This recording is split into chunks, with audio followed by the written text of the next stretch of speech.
It's nice to be with you. Hey, Eeyore. It's nice to see you.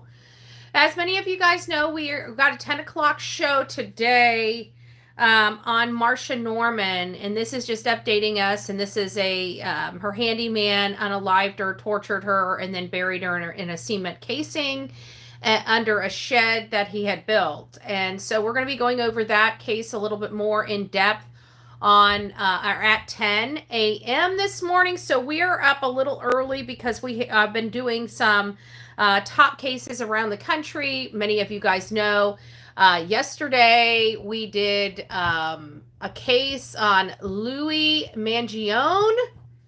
It's this guy right here. They're actually seeking. Good morning, Mickey Shell. It's nice to see you. Melanie, Ohio, Stephanie. It's nice to see you. Heather, good morning. Givers and takers. Mary, Mama Smurf. It's nice to see you, love bug. Jen, hey guys. It's nice to see you this beautiful morning. So if you guys missed my show, hey Peggy, good morning. If you missed my show yesterday, we went over Luigi, and the prosecutors are seeking the death penalty on that. So that's really all that I have really on that case, because we did go over it yesterday morning a little more in detail. I'm not going to spend a whole lot of time on this particular topic because we have already discussed it at length yesterday. I believe they have everything they need to convict this guy. And if the death penalty is truly on the table, I do believe that this is going to, he's going to end up being, he's going to receive the death penalty, in my opinion. Just in my opinion. Now, there's a fan base for this guy, and it's literally a fan base that has raised over $1 million for his defense. And again, to me, I feel some type of way about that, because what he did, it didn't help anybody. And we don't believe in vigilante justice. We want violence to end, period. Hey, Barbosa, it's nice to see you. The next case is kind of rocking a lot of people, and this is coming out of the New England area. They had 7 bodies that have been kind of uncovered in various stages of decomp. And then, like in the last day or two, they found another female, and she's not in his state of decomp. We're still hearing from all of the reports that they don't have any evidence that this is a serial killer, a serial unaliver, a Rex Heuermann in their area. But I'm sorry, we went from nobodies to 8, 7, 8. I think this is the 6th. This is 6. We have 7. No, there's the 7th one right there. And then we just recently found an 8th person in a short amount of time. And as you can see the dates, let's just get my big old fat head out of here. So we've got a March 6th, a March 19th, a March 21st, a March 25th, an April 9th, an April 10th, and an April 22nd. And then whatever just recently happened, I think it was yesterday or the day before, they just found the 8th. So is this something that we need to look at? Is this not? In all fairness, I really don't know. I can only read you the information that is available. And a New England serial killer fears heighten after an 8th idyllic town rocked by a gruesome discovery. And this is in Massachusetts. Authorities are investigating the death of a woman found unresponsive off a bike path in Springfield on Tuesday. Springfield Police Department spokesperson Ryan Walsh said officers responded to the reports of an unresponsive person near a bike path at the 1500 block of Hall of Fame Avenue. Upon arrival, officers discovered a woman who was pronounced dead shortly after. The SPD homicide unit, under the direction of Captain Trent Duda, is conducting an unattended death investigation in conjunction with Hampton DA Murder Unit, pending an autopsy by the medical examiner, Walsh said, and also provides another map of where these people are being located.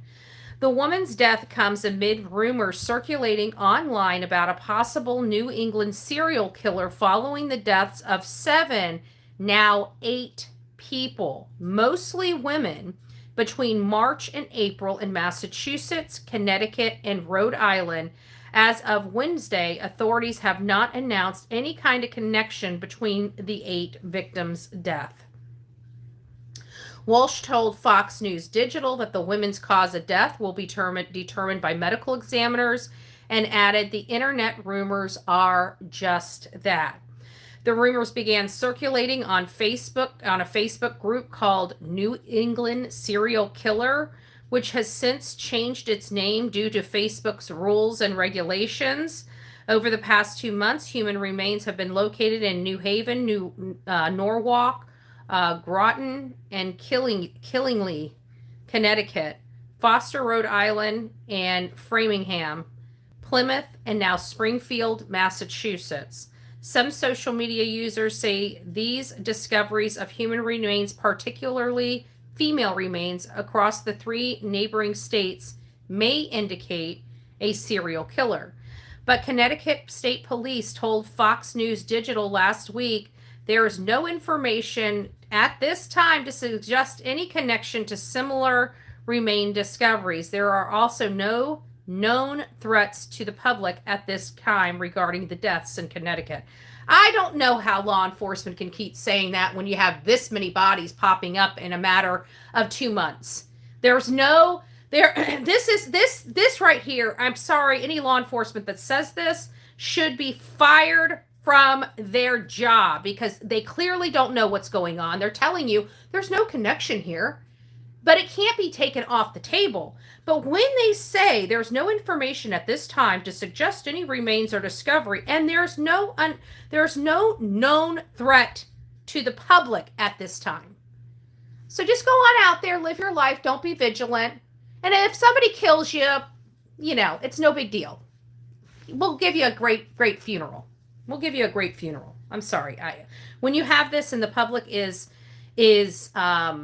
concerned, I don't think sarcasm or beating up social media is going to help the local community. Just my personal opinion. Peter Valentin, chair of Forensic Science Department at the University of North Haven's Henry C. Lee College of Criminal Justice and Forensic Science, told Fox News Digital the fact that police responded to reports of an unresponsive person is strongly suggestive of someone who did not have any post-mortem artifacts that would negate the need to check for vital signs needed to make pronouncement. So there's more to come on this. Clearly, law enforcement doesn't want people providing rumors, and I'm sorry, this would be a reasonable deduction. Okay, I'm sorry, it'd be reasonable deduction, and to shame people for reasonable deduction of something like this is really boneheaded. Law enforcement, instead of tampering down the fears of the community when something like this happens, they should be embracing it and telling people they have an opportunity to tell people to call anything insuspicious. Be vigilant of your surroundings. Giving people a false sense of security by telling them that there's no threat to the public when you got 8 freaking bodies showing up in your area here. It's a little bit, in my opinion, it's I don't know, malpractice of law enforcement, malpractice of law enforcement. Hey, I am Team Summer. It's nice to see you, Love Bug. It's nice to see you. So, I mean, if we were living, let's put in, and maybe we do have some people, it's irresponsible seeking serenity. Yes, that's it. It's irresponsible. Can you imagine? And we probably do have some people in our chat that live in these places, right? I know that It's Me Too is from Boston, Massachusetts, and trust me, her accent is everything it's supposed to be, right? I have a hard time understanding her. But if you lived in this area, wouldn't you be fearful? I mean, do you think that that you would be receptive to law enforcement saying, "Oh, by the way, we found the eighth body today, but nothing to see over here, nothing to worry about. You just go on with your life. There's no threat to the public." As we start filling up a map with spots of people's bodies, but hey, there's no threat to the public. You should be fine. Let's hope. So I'm really not pleased with this whole situation. But again, this is my first time. I know when they talk about social media, they're not talking about our channel. They may be in the future, because I'm going to be saying that the public has a right to be outraged here, and has a right to ask questions. And yeah, maybe law enforcement doesn't have the answers, but dismissing people's concerns, I'm sorry. I'm going to call it malpractice. Malpractice of law enforcement. Malpractice of law enforcement. That's what I'm going to call it in this area here. But in all fairness, they probably don't know what to say or what to do. Okay? And that's the grand scheme of things. Just because they're law enforcement, they're prosecutors, they're all the this, that, and the other, does not mean that they have all the answers all the time, but dismissing the concerns of the public, I just... It's like sandpaper on the rear end, okay? It just rubs me the wrong way. That's all I'm saying. So, in my particular area, we had a school shooting at the Florida State University, which is one of by far the school I never went to that university. If I go to a university, that's the school I'm going to go to, is Florida State University. I'm a diehard Florida State University fan. I have been a diehard university. My mom can tell you, I don't even know what age it was, but I have been a diehard Florida State University fan since before I was in middle school, if that makes sense. But it was rocked. That campus was rocked by a shooter, and his name was Phoenix Eichner. And Phoenix Eichner, he's behind me, looks like a pretty normal kid. Oh, Miss Lee, Mom, a 330 months. Good gracious, woman. Thanks for everything you do. Well, thank you for all the love and support. Thank you for all the love and support. I want to give you a big hug and a kiss. She's and you've been with me since we were really, really small. We actually had normal conversations. We could have conversations back and forth without losing track. It's a much different world this day and age, but God bless you. Thank you for all everything that you do as well. What's the difference between state and Florida? I'm not sure of this guy. What's the difference between state and Florida? I'm not sure. We got several, if that's what you're talking about. This is the Florida State University where this happened. I'm not sure what the question was. You might have to read, but I don't know if I'll see it. Hi, Dave. If you get... Oh, wow. Don't be nasty. Why are you being all pretty? It's too damn early. Good gracious. Somebody delete that person. Ugh. You wake up on the bed with that filth in your mouth? That's sad. God bless you. You need some Jesus, Dave. Get some Jesus. Florida State and Florida colleges. The difference is like our university has, Florida State University has 45,000 students, and we have various community college. I'm sure I'm not even answering your questions, but I'm going to try to make heads or tails of what you're asking. And the universities are obviously much larger and have a lot more programs than a Florida college. So universities are, for higher education, are definitely where you need to be. However, a lot of people like me started to like a community college, and then work our way up. Well, I shouldn't say like me. I was going to do that, and I didn't. I ended up going to a private college, which was very, very, very ungodly expensive. But most people go to a community college, get their credits, as many credits as they can cheaply. And then the credits they can't get from their community college, they go and finish out their degree at the universities. Maybe I answered your question. Maybe I didn't, but that's the best I could do. One's bigger and more funding. Okay, yes, I get it. Yeah, pretty much. And it's a lot more costly for the parents to send their children to universities as opposed to community colleges. But we're finding out a lot about this kid, Phoenix. And like I said, he looks like a normal kid. This is not somebody that you would think would want to hurt people. But come to find out, everything's not as it seems in this child's life. Apparently, there was a lot of issues going on, and I don't know if it's the strictness of the lifestyle he was living. No excuse, but he's got a lot of weird things going on, like his mom, kidnapping him when he was younger and taking him to Norway, and the courts having to intervene and bringing him back here. I heard reports that it wasn't pink blows and butterflies up in his house with his stepmom and father. But either way, he unalived 2 people and injured 6. And apparently some of his issues are taking center stage as they're breaking this case down, as we're learning more about this student.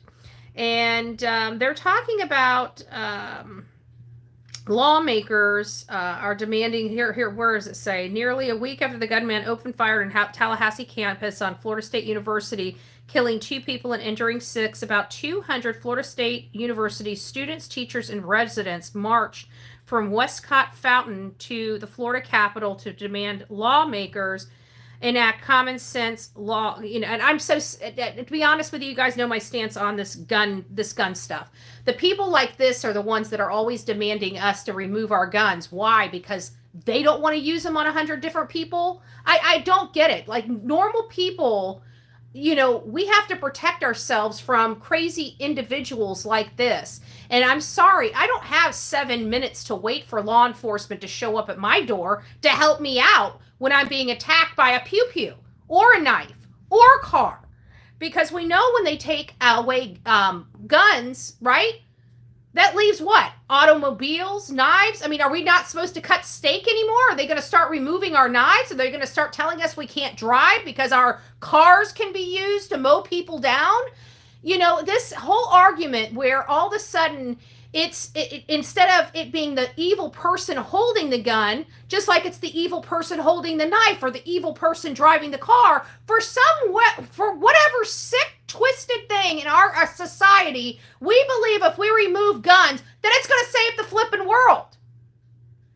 Well, we definitely can see that even when we remove firearms from our communities, we can't remove knives. We can't remove machetes. We can't remove vehicles from the road. We can't remove those things from injuring us.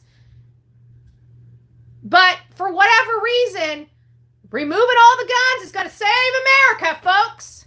It will be the death of America if they violate our Second Amendment rights. We will be sitting ducks for people that can 3D print, right?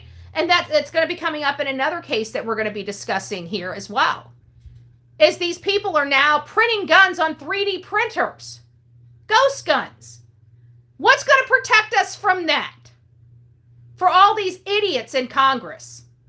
Nobody can answer that question because it doesn't drive a narrative. It doesn't drive a narrative. What are we going to do to prevent the 3D printers? Give me a break. Cut it out. I don't even want to have this argument. So I do not believe whoever this person is that wants to make it stricter for the sale of long guns, whatever. It doesn't really matter. You can make it people 30 years old, okay? It's not going to stop these animals from printing these things out. These like, I swear to God, politicians are probably the dumbest people we could ever elect to represent us. I'm sorry, they are. I get so frustrated because people really don't look who they're voting for. Like I literally put my politicians through like a Spanish Inquisition. You know, I go and meet them. I guess I'm just a little different. You know, I go and meet these people. But I digress. You know, whatever. So he's had a pretty messed up. He's got a history of mental health.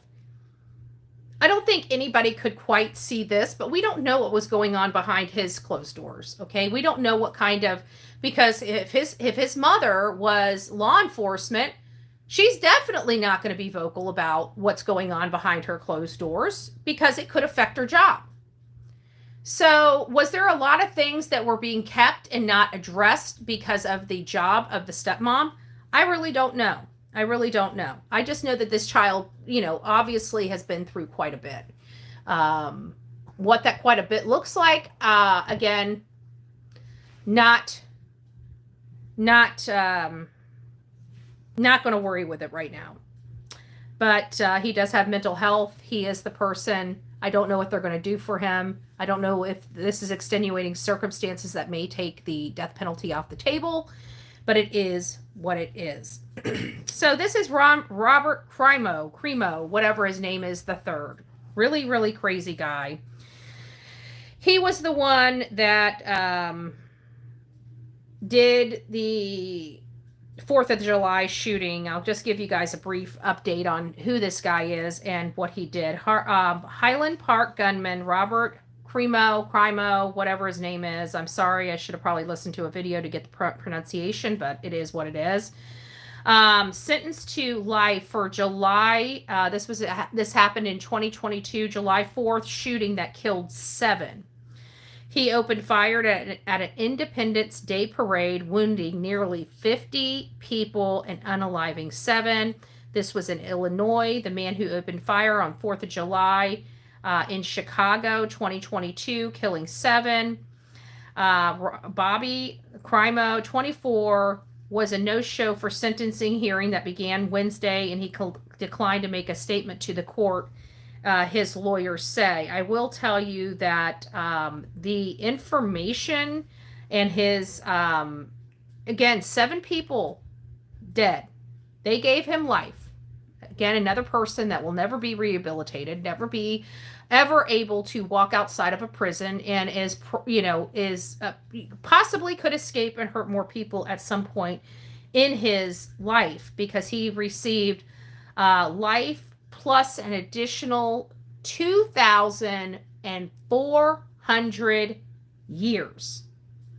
This man will literally never walk outside of a prison again. Life with 2,400 additional years. He'll never have a chance to walk outside of jail again. Unalive 7 people, and this young 24, probably now 25-year-old, we're going to be taken care of for the next 50 years at about 100,000. And as time goes on, that cost is going to increase because we know it costs more and more money. Every year we have to keep these animals housed. A person that will never have a normal life again, that is going to be a rat in a cage, all for what? PC? PC. So we're going to be feeding, clothing, providing medical care, the stuff we can't even afford, for a man that does this type of crime for the next 50, 60 years. Aren't we so glad for those bleeding hearts? Aren't we so glad for those bleeding hearts? Let me ask you, what would you have done if it was your child?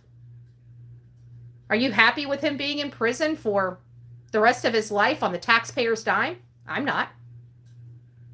I didn't tell him to go out and do this. I'm an eye for a tooth type of woman. You killed, you get killed. That's how the system works. That's how it should work. You took a life. Now we're on the hook. Now me and you have to take care of this? All right, whatever. Sorry. He should be praying. It's not for me to cleanse this man of his sins, right? It's for Jesus. I'm not Jesus. I'm not Jesus. And quite frankly, I am a Christian, but these type of people scare me.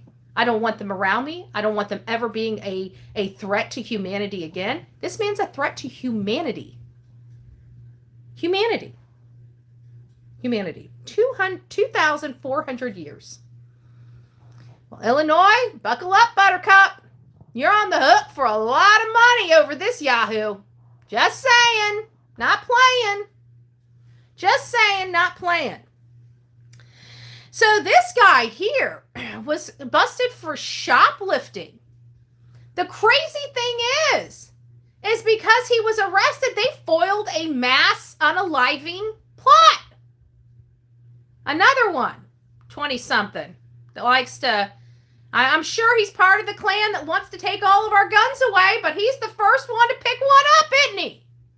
I'm starting to believe the reason why these young folks don't like guns is because they're terrified with them in their hands. I'm terrified for anybody that is raised in this new generation of, we like to be nasty people, and if we don't get our way, we're just going to force you, right? The 20-somethings, the 20 and young 30s. Well, this is another kid. Apparently he was, I guess, stealing from these armories, trying to get himself a whole bunch of shells and all kinds of stuff. So this was in Mankato, Minnesota. I'm sure I'm butchering that. You're probably laughing at me. A suspected shoplifting incident in Mankato, Minnesota, led authorities to uncover the possible mass shooting plot by a 24-year-old Muhammad Aden Muhammad. He allegedly stole over $2,000 worth of ammunition and tactical gear and had listed label as survival gear list with alternatives.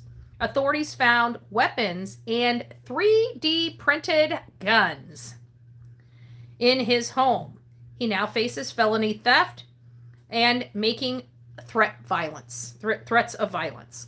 So I just want you guys, guns don't kill. Exactly this guy. That's why my thing, I'm so sick of PC. PC has put more Americans in jeopardy and their life in limbo than any other thing in the world. When people get off of what may hurt somebody's feelings and talk about the reality and the realistic, and realize that what they're saying is putting more and more people in jeopardy, but they don't care because it's all about their will. At the end of these days, we've got a lot of angry 20-something-year-olds, and I've told you about this for the last 5 years. This is the most angry set of children I have ever seen grow into adults. These people have no value of life. They cannot handle rejection. If they get fired from their job, they want to go blow it up. That's the type of education our public taxpayers paid for these 20-somethings. And there are a bunch of angry people. Why? Because they were lied to by our government. If you go and get these green, whatever diplomas, right? If you go and spend $200,000 in these green diplomas, you're gonna get a life, right? They suck these kids' futures away from them. They got them these high bills and burdens that they must repay. And their training and their education is poop. They can't even get a job. Most of them are baristas at freaking Starbucks just to pay their student loans for these $200,000 jobs that will barely scrape $30,000 a year for these folks. The government lied to them. I understand why they're angry, but don't take it out on innocent people. I understand exactly what the American dream is gone for them. Think about it. We're so far in debt, they're going to be taxed out their ass the rest of their life just to try to pay down some of the debt because we have people that like to funnel all of our money to every other person in every other country than the American people. So I understand their anger, and I really do believe that's what it is. They have no money. They're having to live with mommy and daddy. They have to find, in order for them to survive or even have a semblance of the American dream, they got to buy a tiny house. You know, just to feel like they have home ownership. It's all psychological warfare on these young kids by our government. It's sick. It's sick. So I understand why they're angry, but I don't understand why they want to hurt so many people. I don't know what the deal is with them feeling prominent by taking innocent lives. And that's what I feel like this is all about. I'm glad they were able to foil this plot. But again, really sad that it's another young kid, 20-something, that's responsible for this brutality. And who would have his victims been? Where was his target? Could it have been kids? Our elderly? Our teachers? Maybe students in a gun-free zone sitting in class. I'm sure that's probably more up the line. I mean, that's more appropriate, like, right? Because our government likes to make our children, our most vulnerable, sitting ducks in a classroom, by the way, waiting 7 minutes for their law enforcement to show up in case something like this happens. Makes you sick to your stomach. Reasonable research, I'm just saying, reasonable research could help a lot in these cases. So this is where the shoplifting scheme, you know, ended up happening. So you can see how much money he was taking. Now that's not even with this. So this right here is, come on, Delilah, chill out. You keep moving more and more this way. Come on, let's get you situated this way. Come on. You're going the wrong way. Okay, sorry. This guy here is Ryan Wesley Ralph. Has been charged with attempting to assassinate Donald J. Trump in Florida. Investigators found evidence of extensive planning, including surveillance of Trump's location and possession of multiple burner phones. What shocked me about this guy, and what actually the whole reason why I'm bringing this up in this show, is because he tried to get a rocket launcher from Ukraine. What? He tried, the thought of us in our lifetime seeing somebody take a rocket launcher to our president, it is just blowing my ever-loving mind at this point. A freaking rocket launcher from Ukraine. And we wonder why we don't like open borders in our country. I don't get it. I'm not going to put too much on it, but I would definitely, for those that are interested in this case, do your research, read it. It's crazy. It's wild. And I just keep thinking, you know, what if he was able to get this? Because Ukraine, in my opinion, any country that's not America, America is corrupt as shit as well. So I'm not sticking my head into the sand and acting like an ostrich. I think every country has corrupt politicians, corruption in their country, because it's a dog-eat-dog world, and people care about greed and power over what's best for everybody else. And that's our problem. But could he have gotten this in? Yeah, I believe he could have found a way. And that's what's scaring the crap out of me.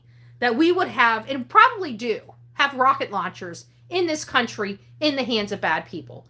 That to me is scary. But enough of that. I don't want to scare the bejeebers out of you. We're going to go to the Karen Read trial. As many of you guys know, Karen Read is accused of unaliving her boyfriend in 2022, John O'Keefe. This is her second trial. This is her retrial. And I think the biggest issue the prosecution had in this case, excuse me,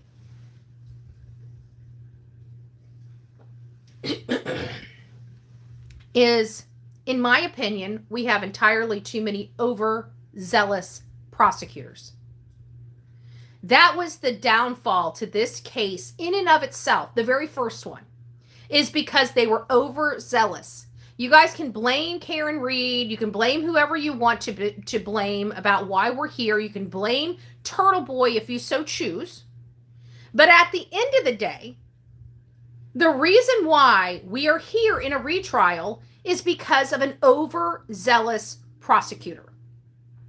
I have reviewed this case frontwards, backwards, inside and out. Even though we don't discuss it, we have discussed it previously when the first trial was going on. Not as deep dive as we do with Summer Wells or Sebastian Rogers, but we have covered this case, and my opinion on this case is that of an overzealous prosecutor. So let me explain what I mean by that. When you look at the evidence, even what law enforcement has said that Karen Reed had done, right? She backed her car into John. She sped away. She was under the influence of alcohol, and he laid where she hit him, and he died. Okay?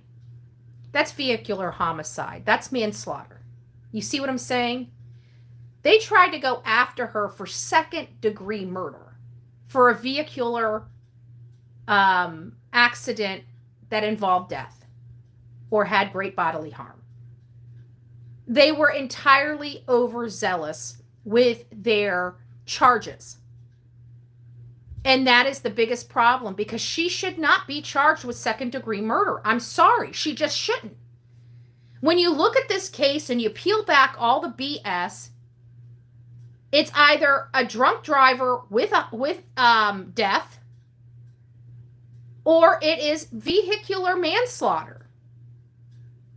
But to say that this is a second-degree murder, this is law enforcement really going after her because of their friend in blue, and that is a dangerous practice and corruption in from my book. What those law enforcement did for their brother in blue, listen, I God bless John O'Keefe, his family. What they've had to live is no family should have to live. And I know that it is a double-edged sword, because they already didn't pretty much like, from my understanding, Karen Reed. This is, but at the end of the day, we want our prosecutors charging people appropriately. We don't want them, having a vendetta because of law enforcement.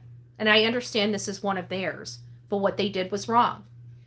And it's now cost the past taxpayers not one, but 2 trials. They failed John. That's exactly it, Crafty Chris. They failed John O'Keefe. It wasn't, whatever she did that night is whatever she did. Whatever law enforcement did thereafter, it should have been right, I's dotted, T's crossed. It should have been textbook. And you hear some of the commentary, they were saying they were already pre-assuming what had happened before they allowed the evidence to explain it. And I've got a big problem with that. And that's probably why there were several law enforcement personnel that were fired as a result of this case, and absolutely warranted, in my opinion. But why are we here? If you want me to pinpoint exactly why we're here, it's the prosecutor. An overzealous prosecution. That is exactly why we're here, and that is my statement on the Karen Reed case. And I'm not going to say one way or another who's guilty, who's not guilty. I believe Karen Reed is absolutely guilty of the death of John O'Keefe. However, I still believe it was an accident. Was she under the influence of alcohol at the time? Allegedly, she was. So now we have a DUI with death. Okay? A far cry from second-degree murder. So that's why it doesn't do any good to be overzealous. It ends up costing us in the long run. Look at, we just talked about Harvey Weinstein yesterday and Bill Cosby. Again, these were overzealous prosecutions. Yes, did they do horrible things? Yes, they did. But when you stretch the law and try to convict people on things that are past the statutes of limitations in some cases, things like that. If you just dismiss them, that stuff ends up being overturned anyways. Do they end up sitting in jail for a little bit? Okay, yes, they do. Bill Cosby did, Harvey Weinstein, but by failing to follow the law, you're creating a situation where these people can be retried again, and their sentencing may be low or non-existent. Bill Cosby's now out of jail. And I don't know whether he should have been in jail or not. I was a major Bill Cosby fan when I was younger, but now that I'm older and I realize the horrible things that you have to do to get to that status in movie and stuff like that, it makes me wonder, do I believe it? It's hard because I already have this preconceived notion that Hollywood is completely immoral and disgusting. And I keep watching more and more people coming out, and some people that make it, they're still effed up. They just got a lot of money to hide it. But the ones that are losing it, they're losing it publicly, and we're all seeing them spiral, like Justin Bieber. Prime example. A kid that's lost his soul, that had such bright eyes, and, so proud of his accolades and becoming this name, and just the wear of Hollywood on his body is just, and we see it over and over and over again. I'm not supporting that shit. I'm not supporting and these people do some despicable stuff. They go over the country. We've got people that we love that are preparing movies, but are leaving this country to go over and F with kids. It's disgusting. It's disgusting. These people are disgusting until we wake up. I'm not supporting nothing out of Hollywood unless it's somebody that I don't know. They're sick. They're twisted. I'm painting it with a broad brush. I'm painting it with a broad brush, and I stand on that damn broad brush. There is nothing in Hollywood. You know what? When you look at California, it looks like evil has run amok in California, and I have to believe it's their morality and karma catching up with them. You go there, you get piss and shit on. You walk out of a store, it's piss and shit. That really does describe the toxicity on a level in California. I'm sorry. I know there's people out there. My aunt and uncle love California. Everybody that I know that lives in California loves California, but they don't love this part of California. And we got to see. And in California was the have and have nots. Do you guys remember that during the COVID era? The people in Hollywood, they could go without masks, but the rest of everybody else had to wear it or else. It's disgusting. I don't live like that. I don't live like that. But I do have disdain for Hollywood. I will tell you that. A big disdain for Hollywood. Where else are we? Oh, this one here is going to light your butts on fire. This is going to light your butts on fire. I came across this, haven't covered this case, don't know crap about this case, but the underlying issue has me so fired up that I'm angry. Absolutely angry. I don't know how many people in here are from Indiana, but apparently a cold case has been dismissed. Listen to this. Take a sip of your coffee, take a deep breath, and be sitting. Due to prosecutorial staff shortage. What in the ever-loving you-know-what? You have a person in your life that you love that has been killed. And you're finally waiting for justice to be served, only to find out that the killer to your loved one gets to walk free because the prosecutor's office has a fucking shortage? Excuse my language. What? What? You've got to be kidding. This should be on everybody's news today. 2 people indicted in a murder of Chad Rouse in Kokomo, Indiana. Brigham's charges dismissed 2 weeks ago for unknown reasons. Maddox charges dismissed due to staffing crisis. I would lose my ever-loving crap. If I was in the state of Indiana, I tell you what, I would be out there protesting. I would be out there with my bullhorn protesting. We pay so much taxes. There should never, ever be a shortage when it comes to somebody losing their life and making somebody be held accountable for that. Sabrina says, this happened every day. My son was shot in PWVA. His shooter walked because the investigator died and charges were dropped. I would lose my ever-loving stuff. I will tell you that. If you are in this area of Indiana, I would absolutely recommend you guys getting together, coordinating something, and fighting for this, because I'm sorry, if it can happen to this man's family, Chad Rouse's family, it could happen to your family, and this is unacceptable. Unacceptable for Bullhorn Betty's channel. That cases are dropped because of staffing crisis. Hire some damn people. Monkeys would be better than coming to a court and saying we have a staffing crisis. I'd rather have a bunch of chimpanzees running the office. At least they're moving paperwork. This is, I don't like it. I don't like it at all. At all. So just recently, another awful case. I don't know what is. Oh, and there are the cupcakes right there that killed this man right here. Cold case. They're finally arrested and their charges are dropped. Putting them back out on the streets with your family, your children. Think about that. I would be pissed. Saying it lightly. Pissed. Absolutely pissed. All right. Well, this is coming out of Miami. This is a pretty crazy case out of Miami. A domestic shooting at a used car dealership resulted in 1 death and 2 injuries, including the gunman. Authorities responded to reports of an active shooter, and the incident is under investigation.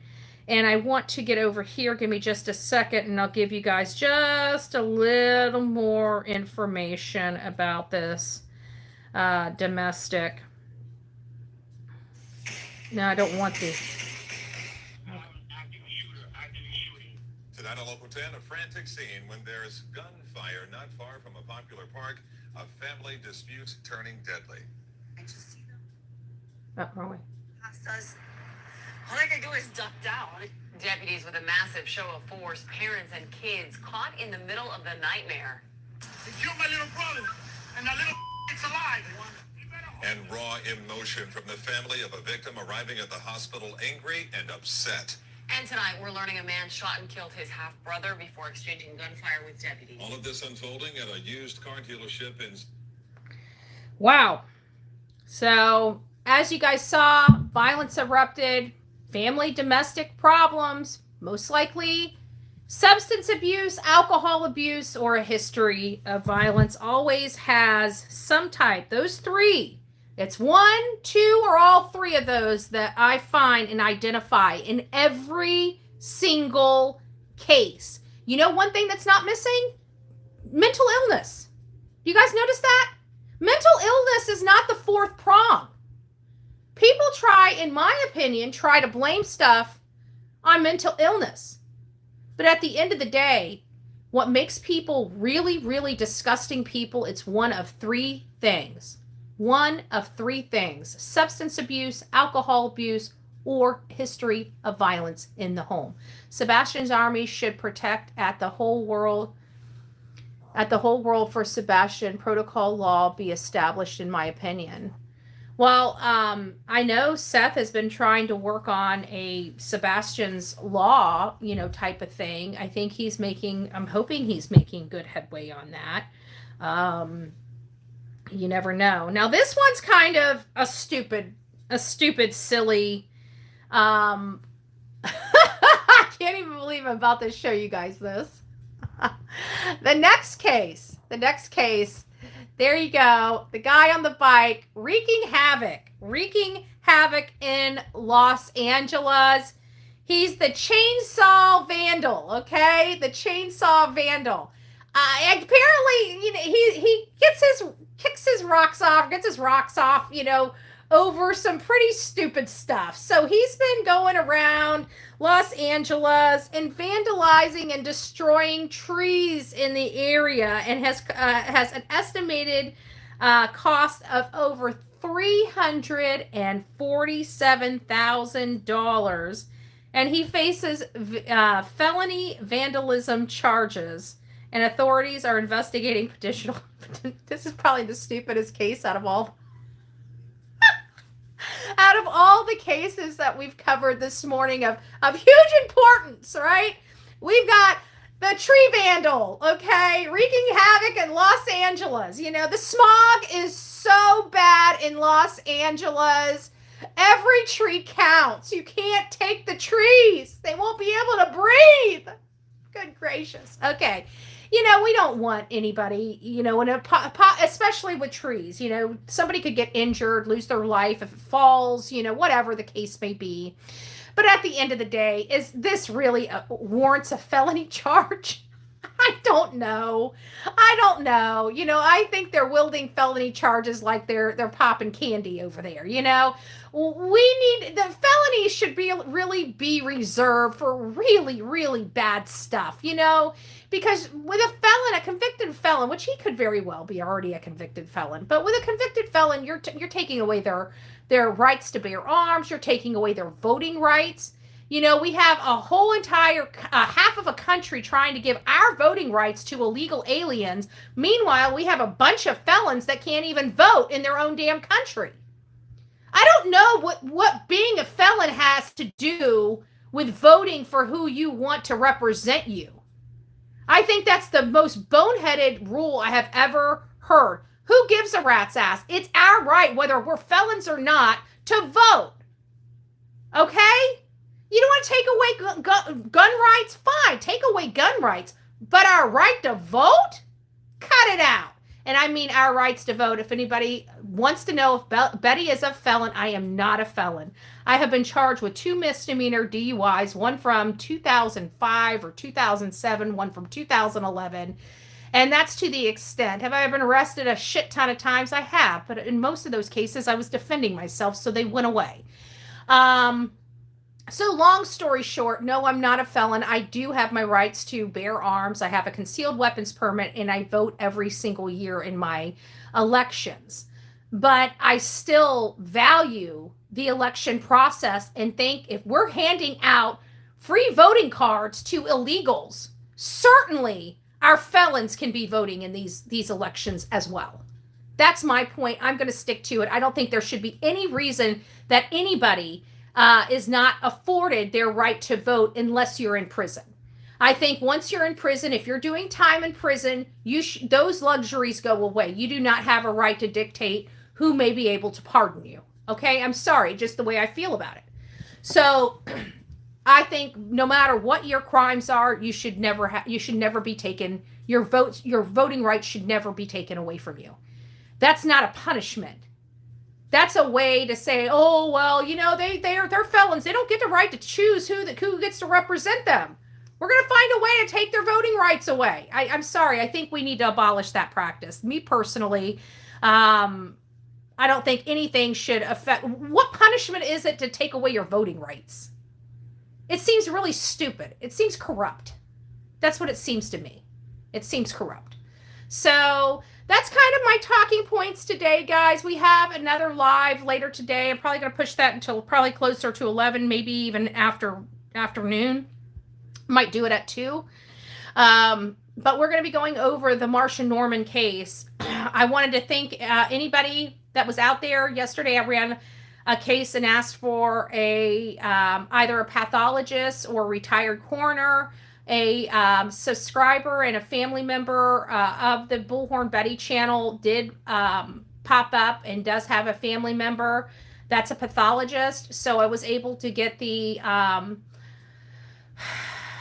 the autopsy over to that person, and so hopefully we'll have some answers, in the next month or something. I don't know how long it takes. Obviously they're doing this as a favor, and so I don't want to take away from their time, but so I don't know what the turnaround time is on it, but I think we're going to be running a new story probably in the next couple weeks, and it's one that I have been monitoring and discussing and trying to, not with you guys, but trying to pull some information, and you'll understand why. Once we start diving into this case, you'll understand why I didn't make a lot of this public at the beginning, and I did as much work behind the scenes as I did without bringing this case forward.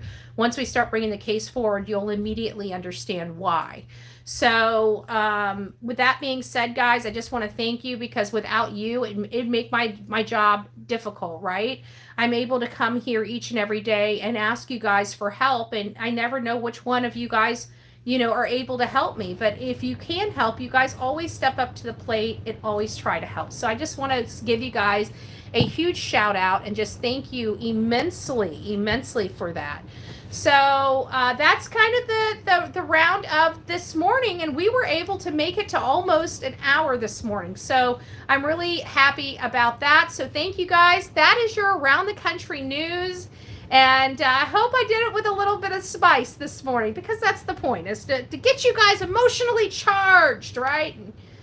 And activate, right? So I really do have concerns with the dropping of murder charges against 2 people because of staffing shortage. That's unexcusable. That's unexcusable. There is no excuse any family should ever have to deal with that. That is the most disgusting and deplorable situation I have ever read. I've never heard of a case being dropped until, somebody in the chat even said that they had to deal with the same thing. Watched the case of Stephen McDaniel last night. So sick. Oh, and that brings me to another point. Thank you, cognitive dissonance. I thought Sebastian Rogers' case was coming out on America's Most Wanted last night, but I guess it was a different case. So it looks like maybe a week from today, if I'm calculating it correctly, Sebastian's case should be hitting America's Most Wanted. So I'm trying very hard to keep up with that so we don't lose any information, and we'll know when it's going live. But I looked on there this morning and it did not show. So I'm hoping next week it will. We'll see. But if anybody hears about it or sees the advertisement for it, please let me know immediately. You can tell me in chat, or you can email me at bullhornbetty@gmail.com, bullhornbetty@gmail.com. Why don't you have a political channel? I do. I have Bullhorn Betty for president. I just don't do anything on it. Airs the 28th, Jamie says. Yeah, you should know better. You should know better. I got 2 channels. I got one here on YouTube and one on TikTok. Bullhorn Betty for president. Duh. Hey, Michelle, it's nice to see you. It's nice to see you. All right, guys, have a great day. God bless you. Don't forget to hit me up on X, Instagram, TikTok. Woo! I haven't been on there for a little bit. I need to go say hi to some people. So TikTok, as well as Facebook, and we got a lot of chat rooms. We basically, when we dive into a case, we basically set up a conversation group for every single case we're covering. Right now we have one that's called Justice for Sebastian Rogers. Justice for Sebastian Rogers. Go over there, sign up, plug in, and start producing some information that you guys are reading or seeing. Are you watching something? Is it important? Go post it on Justice for Sebastian Rogers Facebook group. All right, guys, God bless. Rock it out with your coffee beans out. Don't forget to be fearless. If you see something, say something. An ounce of prevention is worth a pound of cure. And until next time, please be safe, but more importantly, kind to one another. God bless. And BA, you should go hit me up on my Bullhorn Betty for President page. Just saying. All right, love you guys.